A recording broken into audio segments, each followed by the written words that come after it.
আসসালামু আলাইকুম রাহমাতুল্লাহ। দেশের আলো সোলার পাওয়ারের পক্ষ থেকে আপনাদের সবাইকে জানাই স্বাগতম।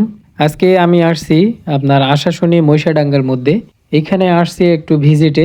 এনারা হচ্ছে একটা সোলার পাম্প নিতে ইচ্ছুক। এজন্য তাদের জায়গাটা বা কিভাবে পানি উঠাবে প্রসেসিংটা দেখার জন্য যে আসলে এখানে সম্ভব কিনা সেটা দেখার জন্য আসছি। এটা হচ্ছে আপনার আশাশুনির মধ্যে মহিষাডাঙ্গায়। এটা হচ্ছে আমাদের সাতক্ষীরা জেলার যে ক্রিকেটার আছে ২ জন, তার মধ্যে একজন অন্যতম সৌম্য সরকার। তার আঙ্কেলের ঘের, তার আঙ্কেলের জায়গা কাকা। সৌম্য সরকার যখন সাতক্ষীরাতে আসে তখন এখানে আসে, ওনারা এখানে আসে, এসে ঘুরে যায়। একদম চারিপাশ দিয়ে ঘের আর ঘের আর ধানের জমি। তার মধ্যে ছোট্ট আকারে একটা ২ তলা বিল্ডিং। আসলে দূর থেকে দেখতে অনেক সুন্দর দেখা যায়, রাজকীয় ব্যাপার এরকমটি মনে হয়।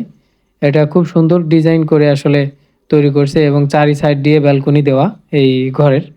নিচতলায় এবং উপরতলায়, ২ তলায় চারি সাইড দিয়ে আপনার ব্যালকনি দেওয়া। এখান থেকে ঘুরে ঘুরে সুন্দর একটা ভিউ দেখা যায়। যাই হোক, আমরা এখানে আসছিলাম আসলে একটা পাম্পের দেওয়ার জন্য, আমরা প্রপোজাল দেওয়ার জন্য। তারা নিতে ইচ্ছুক এই কারণে। এখন ওনাদেরকে সব কিছুই বুঝাই বললাম, তারপরে ভিউটা আপনাদেরকে দেখাইলাম।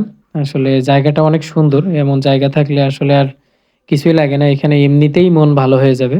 আর এখানে যদি কাজ করা হয় পরবর্তীতে ইনশাল্লাহ আপনাদেরকে ভিডিও দেব। দেখা হবে আগামী ভিডিওতে। আসসালামু আলাইকুম রহমতুল্লাহ।